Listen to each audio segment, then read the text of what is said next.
Hello, everybody. Welcome back. Good afternoon. Welcome back for those who were with us this morning. For those who weren't, welcome to the European Educational Leadership Week. This is the third practice corner that we have today. We call it the practice corner because it's a place for practitioners from different schools all over Europe to showcase the great and inspiring practices that they perform at their schools, that they sent us through the calls of practice that we launched as the ELNE in October 2023, actually, and that have been selected by the research committee and the ELNE steering group to be shared with you today. So again, thank you for being here. Firstly, to our amazing speakers, we have today representatives from Spain. You can see there Jordi Bosch and Alessandro de Gregorio. We also have from Finland, Jarmo Heimala and Heidi Hovisipola. As always, please forgive me if the pronunciation is not correct, especially in Finnish. I'm Spanish myself, so I will assume that I pronounce the last name of the Spanish colleagues right. And just a bit of context, as I said, this is a practice corner. So this means that the showcases that we're going to be seeing today and that we're going to be hearing more about have been sent by school leaders, teachers, some of them by researchers themselves as well, that we will see tomorrow, that focus on the topic of collaborative leadership. So we will go one by one with all of these practices, and we will see the great videos that they sent us and have a bit of a conversation with their authors. And then we will have as well a Q&A session. So I encourage you from the beginning to drop some questions in the chat, also in the Q&A tool that you should see in the top toolbar. And then we will be asking these questions to the speakers. I also encourage the speakers to take a look at these two tools, both the chat and the Q&A, and respond to the questions of the participants in case there will be no time later on.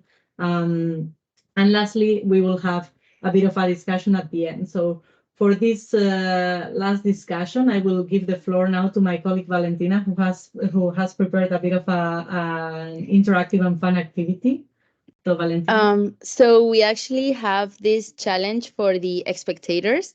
And so since these practices are examples of how stakeholder engagement is vital to the creation of a successful learning community, we wanted you to keep an eye out for the different types of education stakeholders that are mentioned in both practices, and also what their role in the community is. And then we'll later at the end gonna quiz you on it. So keep an eye out and pay attention.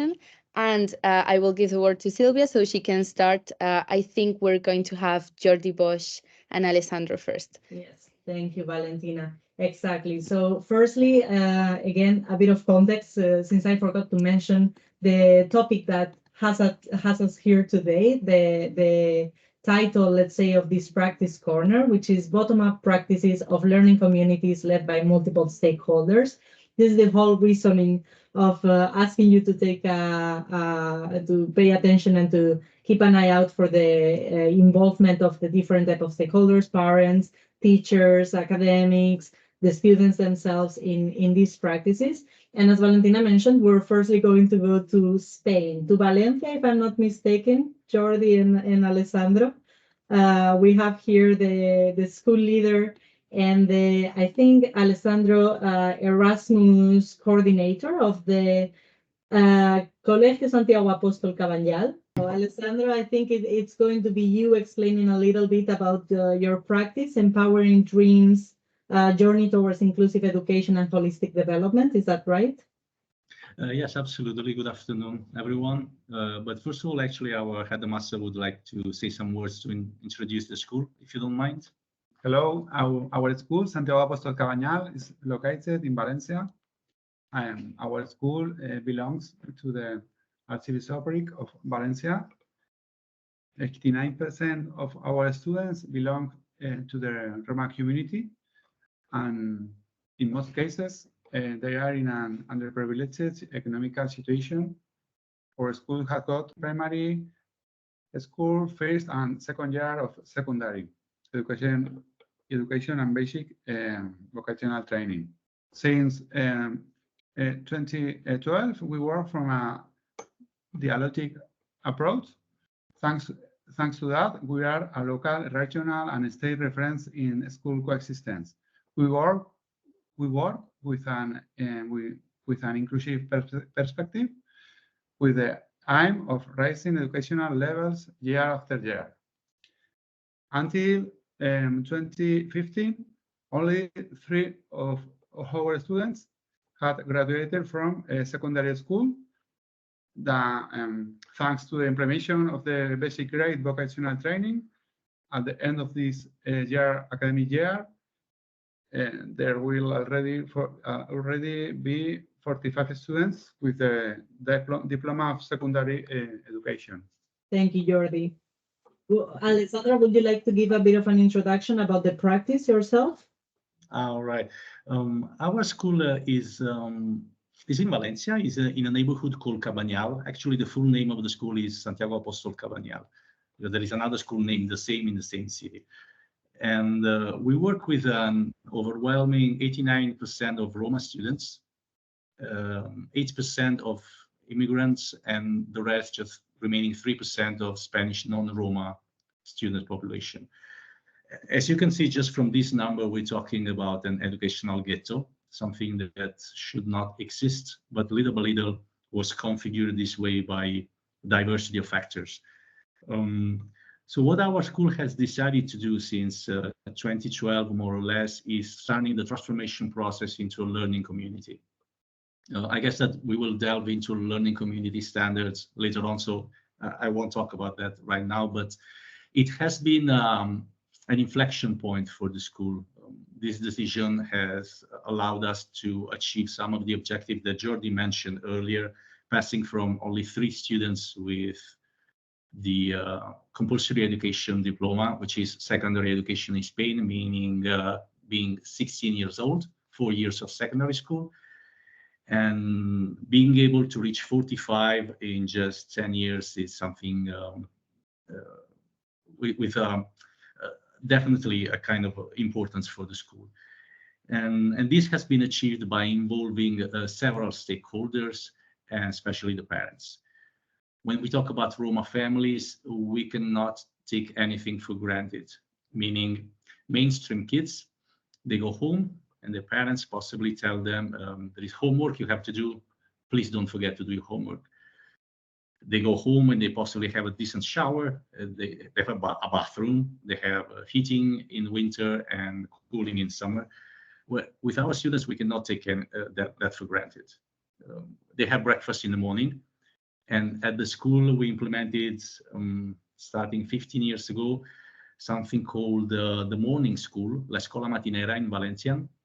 And through this school, we provide, among other things, breakfast, healthy breakfast, shower, because some of the families do not have a bathroom at home, and we started some non-formal gaming process just to make them enter the mood of then going into the classroom with a positive attitude. So nothing can be taken for granted working with this kind of target groups, and the school has understood that and has tried throughout the years to get more and more stakeholders involved in the process, starting with the families, but not only them. Thanks to the school management, the school board, nowadays we can count with around 80 collaborating organizations we're talking about public administrations, NGO, third sector, private companies, and neighbors, just neighbors who come over and give a hand. That's more or less the status of the school right now. Yes, thank you, Alessandra. And I think actually the video showcases this quite well, since we see this community interacting with the students coming at the school. So we will play it now.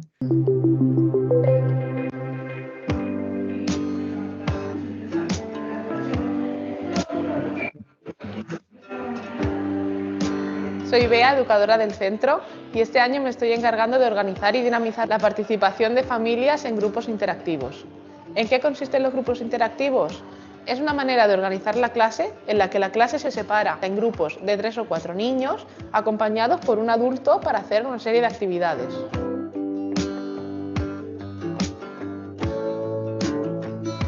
Nos sentamos 4 y lo podemos hacer deberes. Cuando una madre viene a grupos, hacemos muchos deberes y aprendemos mucho. Me gusta que venga porque es muy divertido. Si viene tu madre a unos grupos, como está tu madre ahí, pues tienes que trabajar bien sí o sí. A mí me parece bien que vengan los padres y las madres porque entendemos mejor las cosas si nos las explican nuestras madres, porque no sé, como que las conocemos más y sabemos por dónde van. Hoy hemos hecho una sesión de evaluación con las familias que han participado durante todo el curso en grupos interactivos para saber cómo se han sentido, qué es lo que les ha gustado y qué es lo que les gustaría que se introdujese nuevo el año que viene.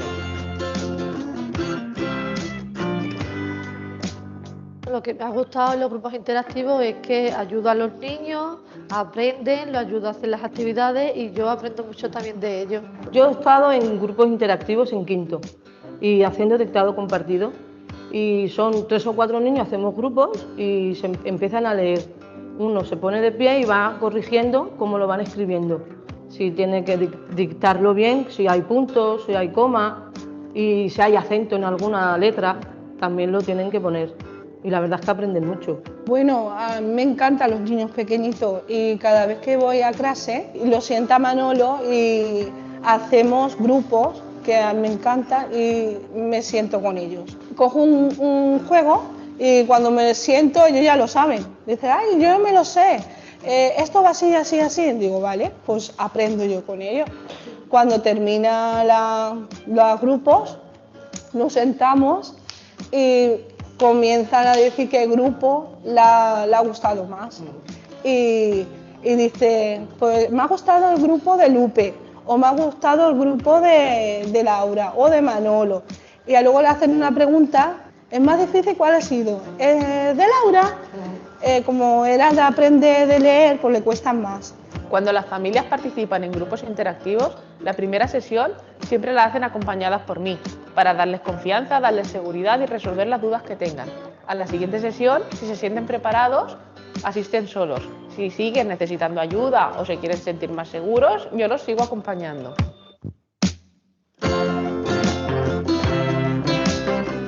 A mí me gustaría que mi madre viniese al colegio para que sepa cómo son mis deberes, porque mi madre es muy lista y para ayudarnos.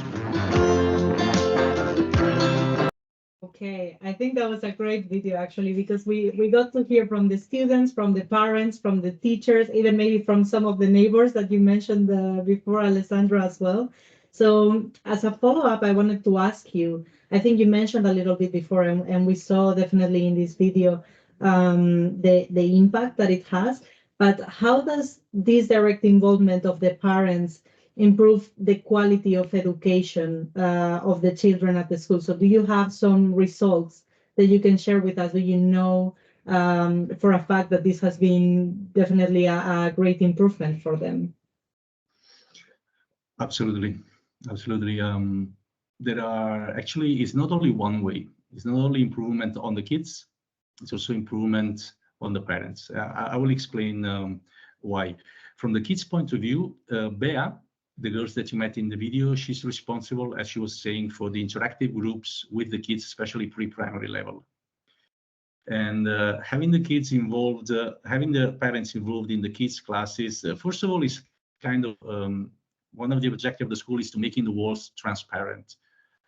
There is absolutely nothing to hide here. What we do is in the open air, and it's also a way to communicate with the parents. Having the parents joining in the classes once a week, I have it written here, is one of the expressions that the kids use. If my mom comes to interactive groups, I learn more. I behave myself when my mom is in class, and my mom helps me because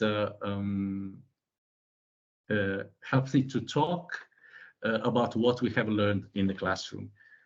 This is of primary importance to us because, as we said earlier, we cannot take for granted that the kids go home and there is a couple of parents telling them that he or she should do homework.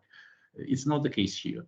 So when we have parents who are deeply involved with the students' learning, it's pure gold for us. They come, they see what's happening in the school, so they also lose that maybe too much respect that sometimes we have for formal education. They see that they can enter a school and they can do something to improve their kids' learning abilities. So yes, we from the kids' point of view is outstanding, especially in terms of participation. The grades are not excellent because we cannot expect excellent grades from our kids, but we can expect to fight against absenteeism and early school dropout. Having the moms involved in the classroom is really important. And we have to see the mom and not the dads, because in Roma culture is mostly the mothers who take care of the kids' education. Parents are occupied with other issues like kind of providing food, providing income for the families. So unfortunately, so far it's just mothers, but we plan to expand this kind of activities also to the dads if it's possible. And it also goes the other way around. More or less half of our parents are illiterates, which means their children know more than they do in terms of literacy or even basic mathematical operations. When they come to school, not only their kids learn more, but some of the parents are motivated to learn more themselves. And that's why we also have adult school here at school in the afternoons. And we try to help the parents, for example, through a very practical focus to get the driving license, to go to the doctors, to fill in the papers that are necessary to go to the doctor, and this kind of issue. So, yeah, the benefits, we would say, goes both ways. Well, thank you for that, Alessandro. That was actually my next question, which you kind of already answered there. I see that there's lots of questions in the chat as well, and we will come back to them later. So thank you for this, and the video really was great. We're going to go now with the colleagues from Finland, and then we will have this Q&A session all together. So thank you, Jordi and Alessandro, and see you in a bit. So we move on to Finland now, from warm Spain to cold Finland. And we have here Jarmo and Heidi with the practice Green City Farm Learning Environment of Sustainable Development. So same as before, I'm going to ask our speakers to introduce themselves a little bit and give a little bit of context about this practice before we play the video, and then we will have an interactive discussion. All right. So my name is Jarmo Heimala, and I'm Education Technology Development Manager and also a lecturer. I teach mainly our international students. And I'm also the founding member of Green City Farm, which was established, Heidi, was it 2017?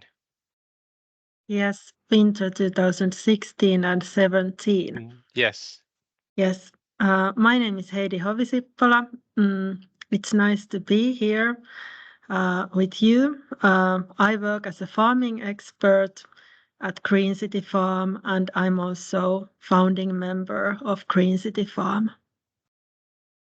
And so we both work at the Perho Culinary Tourism and Business College, and we are a vocational school where we offer studies for culinary, tourism, and business fields, but also students have possibility to include sport studies into any of their main program. And here is a little bit about Green City Farm. This is a sunny picture. It's not that sunny there right now, Heidi, right? Yeah, it's fully winter now, but yeah, Green City Farm is situated in Helsinki, capital city of Finland, Malmi area, and yeah, business, culinary, and tourism school really have own farm.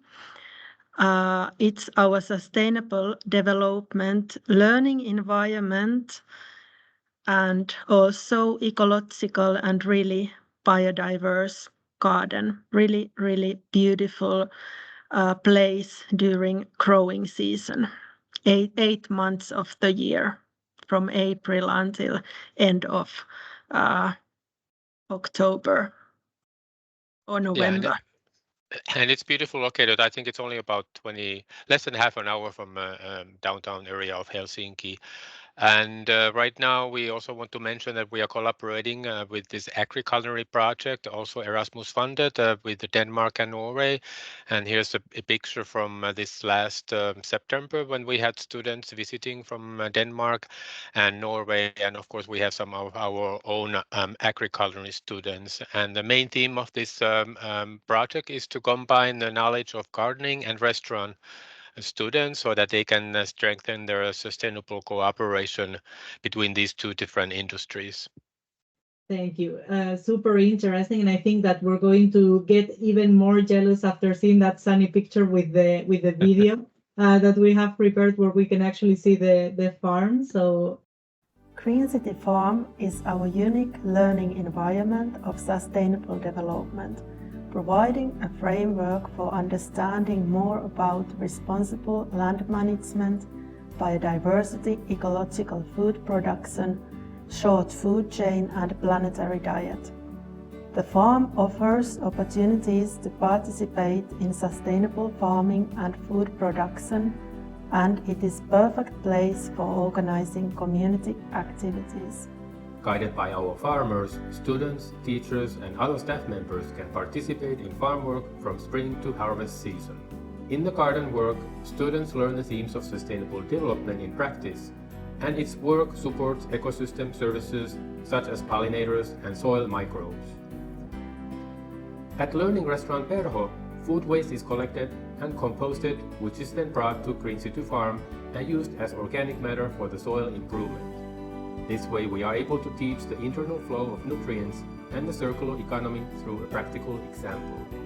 Green City Farm has also few cooperative partners, such as restaurants, a college and a social service foundation.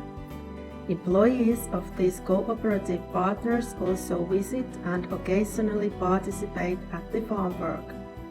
This cooperation connects our learning environment to multiply stakeholders outside our college and opens up learning journey to working life. Some of the vocational studies and training can be integrated at the farm through a variety of activities such as pop-up events. During our annual farmers market event, students learn about marketing, pricing, customer service, sustainable food production and responsible food tourism. Green City Farm is focused on collaborative leadership, where farmers and teachers together with students plan and orchestrate a variety of activities. This type of leadership supports experimental and innovative pedagogical practices. Leadership is also based on community-supported agriculture and Agenda 2030, goal number 17. The objective of this goal is to strengthen the means of implementation and revitalize the global partnership for sustainable development. Green City Farm is a place where people learn and interact with each other, students, teachers, professionals, community members, and the working life. It is a concept of an unique learning environment of sustainable development and is quite transferable to any other educational institute. The main goal of Green City Farm is to educate ambassadors of sustainable development to working life. This video is really amazing. I think the practice itself has very interesting elements, not only about the inclusiveness and the collaborativeness of it all with different stakeholders, but also you could see there that there were very many opportunities for learning different things about science, to, as the video says, introduce yourself into the working life, raise awareness as well. So I think it would be a great thing to transfer to other schools, perhaps. So I know you said you're about half an hour away from the center of Helsinki, which I would say it's a rather urban area in the capital city of the country.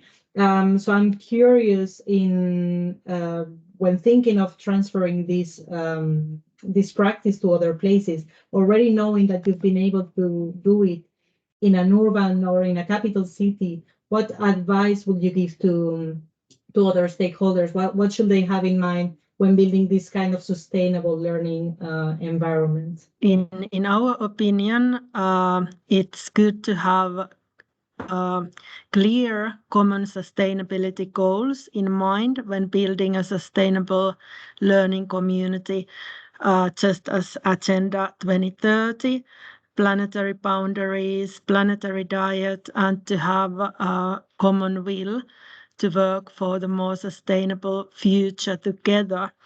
One of our goals is also to work for short local food chain and for a sustainable food system. In our contract, there are also those sentences about Agenda 2030, which was also there in the video. So we have a contract with our partners, and there we are saying that furthermore the goal is to promote the goals of the Agenda 2030 Global Action Programme for Sustainable Development, such as Goal 12, Responsible Consumption, Goal 15, Life on Earth, and Goal 17, Cooperation and Partnership. Thank you, Heidi. And similarly to my question to Jordi and Alessandro before, I think we see clearly what are the advantages of bringing the community together and making of a school a learning community where there's this interaction between the different type of stakeholders. But could you elaborate a little bit on that? How have you seen that this this place for the whole community to interact has impacted on the school life? Yeah, I think students are able to see the concrete working life in there. They are able to meet different types of people from other colleges, other schools, also from restaurants. So Green City Farm provides basically like an opportunity to participate in sustainable farming and cooking, not just for students or staff, but also the community members.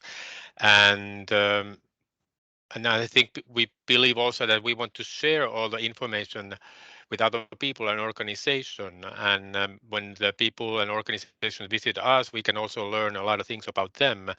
And I think that's why it's important to see and kind of search out what type of local stakeholders are nearby, and then to see who would be interested in becoming involved in cooperating farming.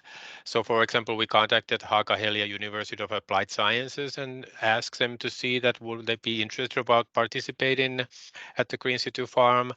Then we also have a Niemikoti Foundation, which is a foundation that provides mental health services for local people, and now they are also a member of the Green City Farm in so-called green care through green care philosophy. So these people who need some mental health, they are able to spend a few days at the Green City Farm, and I think it gives them a nice spark to their life and meaning to their life when they get to spend time with outside in the nature and at the farm. So I think the collaboration creates a beautiful essence to life in many different sustainable ways to the local community, and also of course the people who are working and studying at our college. Mm-hmm. All right. Well, I have one last question for you before we allow the audience that I see are having a very interesting discussion in the chat at the moment. But I would like to ask to Heidi and Jarmo one last question, which is, how can the skills that you teach in your learning communities, such as, for example, the culinary and horticultural skills, improve the well-being of the different stakeholders, both inside and outside the class?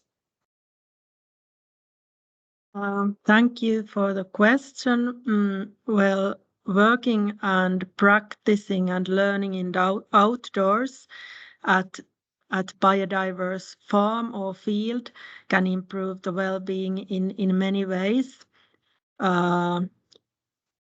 just as Jarmo mentioned, there are these green care and green empowerment. So the services of green empowerment include activities supporting the overall mental and physical well-being of the people, and also cultural landscape. And I think also putting hands into the soil can improve also grounding. And also, of course, our culinary students, tasting, seeing, and touching the vegetables can really give new ideas and understanding of the food and the background of the food. Okay.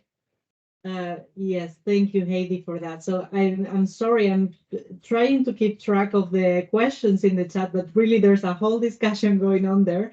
So firstly, I will drop a question for both our practitioners here, Spain and Finland, which is, after having seen these two different practices, what would be your opinion that are the least active in your learning community? So which stakeholder group do you find that you need to chase a bit more? You struggle to involve in the farm in one case, and in the these groups that you have in Valencia as well. Alessandro, Jordi, Heidi, Jarmo, who would like to answer first? Well, I think maybe Heidi, like us, I think it would be nice for us to see more maybe elementary school or kindergartens also visiting. I think we have had some of those, right, Heidi, visiting the Green City Farm, but I think that would be something that I would like to see more, have very young people also visiting the farm, because I think it will inspire them when they get to see where everything is growing. Okay, thank you for that, Jarmo. Alessandro, Jordi, would you care to? We do work together with very different types of stakeholders, and possibly, generally speaking, the least active one is in the private sector. Basically because they might have less interest in what we do from the formal education point of view. That's theoretically speaking, because in practice, we did manage in the past to get involved. A very important foundation here in Spain is called the Provitas Foundation. Provitas is a pharmaceutical company that I believe works worldwide and have this foundation. And they're working with us together in the Healthy Project. And their participation is absolutely paramount for us from different points of view, the financial one, but also the know-how one. And together we are developing a project which pretends to be holistic in terms of health. So we take care of the food. Basically, we're trying to improve our school menu. We try to improve our breakfast and even snack. We even managed more or less a very low scale. It's the same idea that our Finnish colleague did with this beautiful project. We used to have some edible schoolyards, and the kids used to eat what they grew, which was something absolutely involving. I mean, knowing that you're going to eat the pepper that you grew up last week it's kind of motivating for them. It's motivating not only to grow the pepper, but also then to eat it at school, something which is kind of healthy. And while working with kids at risk of social exclusion, healthy menu is definitely a subject you need to work on, because they tend to eat really unhealthy food. So we managed to build up this project together with Provitas Foundation, but also with Valencia City Hall and the Association of Doctors here in Valencia. There are at least 4 or 5 stakeholders involved. So in our experience, when you manage to have the private sector in, it's absolutely astounding, because you have the performance that this type of sector is supposed to bring in, alongside the interest for the rights to education and health that is inbuilt in the administration. Okay, well, I'm noting down some of the stakeholders that you're mentioning because I want to remind the participants that we asked you this question at the beginning and we will be asking you again. What type of stakeholders, different stakeholders have been mentioned during the two presentations? Which ones can you come up with that should be involved? So I'm just going to read this one question from the chat. Actually, it was from Romain Normand from France. He's saying we should better bring together the North and the South. That's European education. So we have today Finland and Spain in the room. So how we can learn better from each other? I can already say that this exchange is a great start. I saw Alessandro saying yes, what the Finnish colleagues mentioned, and Finland was also saying yes, this Spanish practice inspired us in this way or the other. So how can we learn better? What can we do?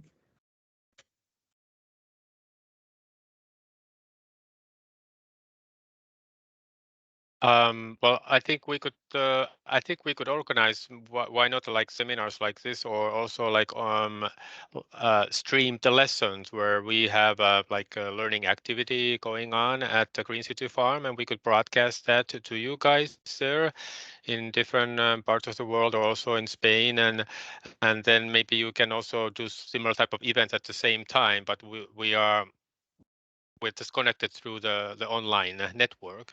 I think something like that we could do, and then students get to ask each other questions during the live stream event. I think that would be quite nice to share a culture and different learning practices within each other. I think we could do that.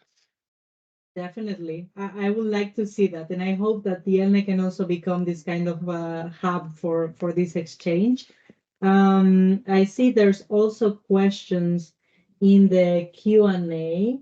So I think this one was addressed to the Spanish colleagues, Jordi, Alessandro, how social and emotional skills development can help develop better cognitive skills. Well, in our experience, I would say it's absolutely paramount. It's not only the emotional skills, but even the kinesthetic ones. Possibly everyone who has worked with target groups at risk of social exclusion is fully aware that they have a different way of learning. In our case, we work with Roma community, and they're very kinesthetic, absolutely kinesthetic. So, for example, the thing that possibly worked best for us in terms of social inclusion is been basketball. So non-formal learning, kinesthetic activities.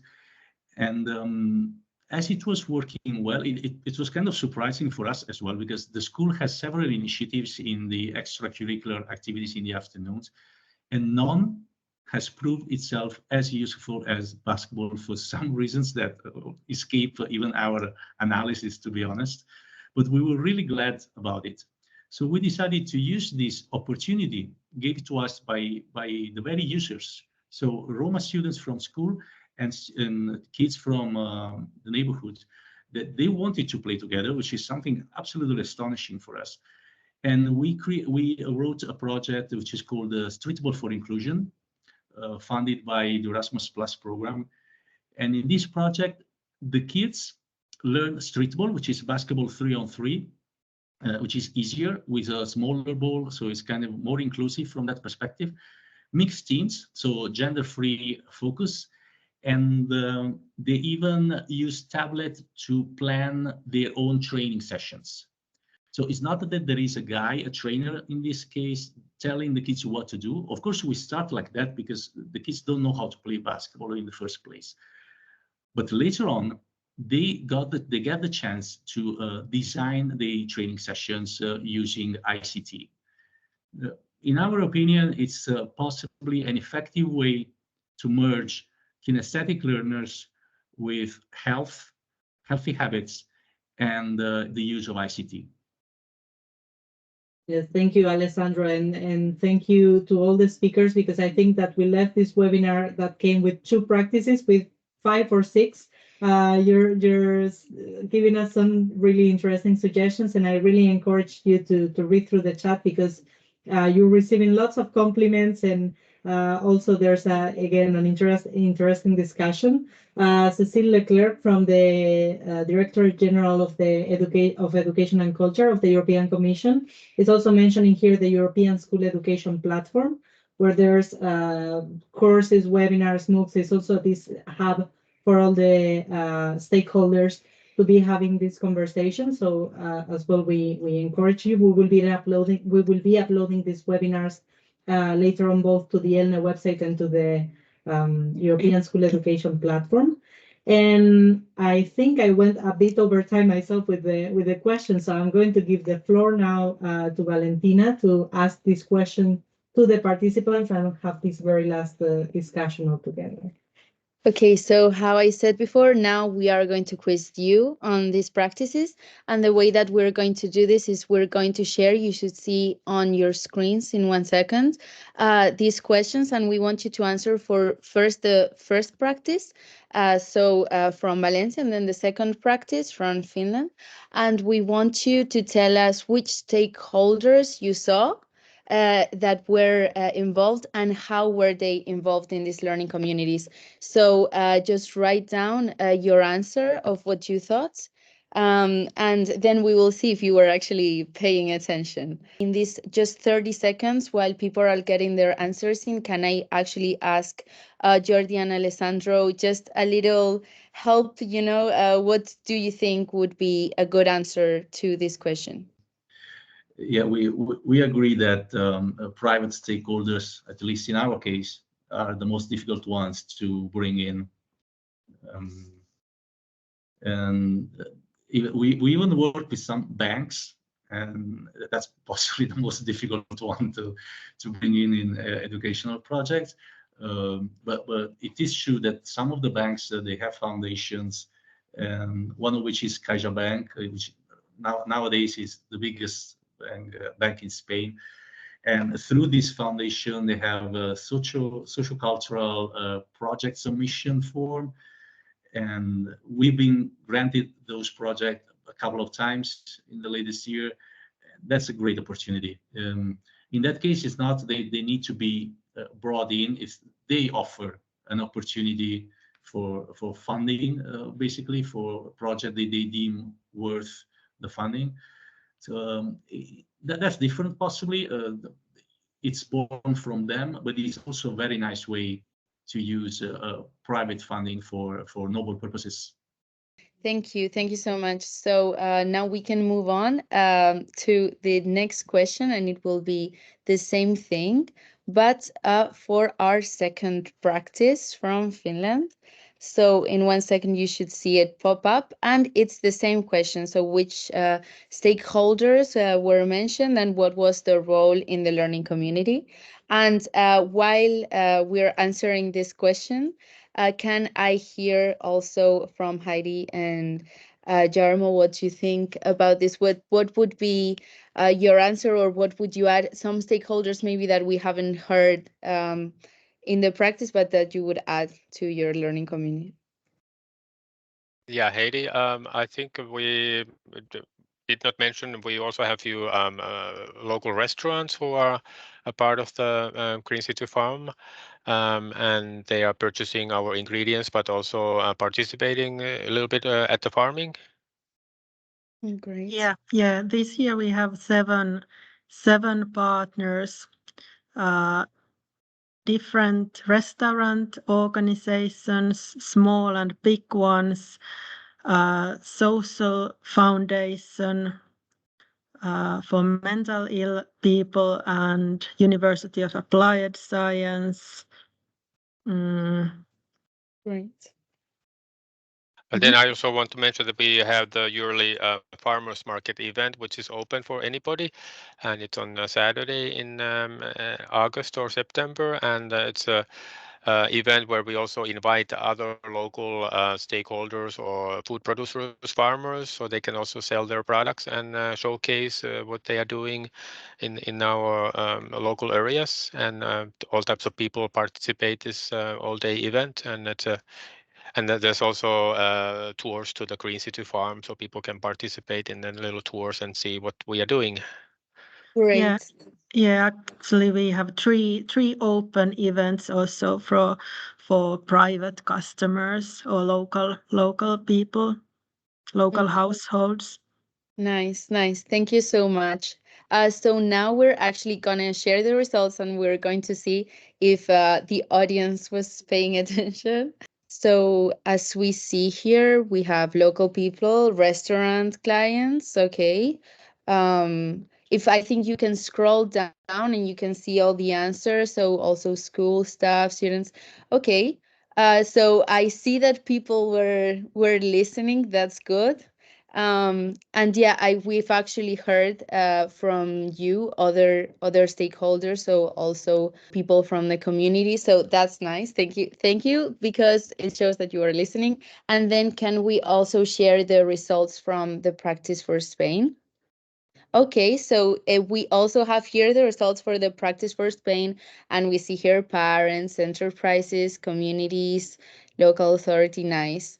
So families, adults, mothers, fathers. So yes, so the main practice was parents, but as we saw Jordi and Alessandro say, there's also the local community, even private enterprises, banks, etc.